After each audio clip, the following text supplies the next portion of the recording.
தளபதி எங்கள் தலைவர் தளபதி அவர்கள் ஒரு மகிழ்ச்சி கட்சிக்கு தமிழக வெற்றி கழகம் அறிவித்திருக்கிறார்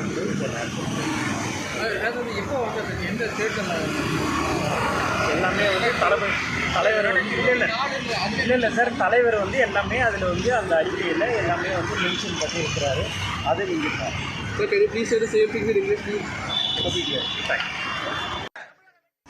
தளபதி எங்கள் தலைவர் தளபதி அவர்கள் ஒரு மகிழ்ச்சி கட்சிக்கு தமிழக வெற்றி கழகம் அறிவித்திருக்கிறார் என்று எப்போ எந்த தேர்தல் எல்லாமே வந்து தலைவர் இல்லை சார், தலைவர் வந்து எல்லாமே அதில் வந்து அந்த அறிக்கையில் எல்லாமே வந்து மென்ஷன் பண்ணியிருக்கிறாரு. அது நீங்கள் சார் ப்ளீஸ் சேஃப்டி உடனுக்குடன் செய்திகளை தெரிந்து கொள்ள சன் நியூஸ் பெல் ஐகானை கிளிக் பண்ணுங்க.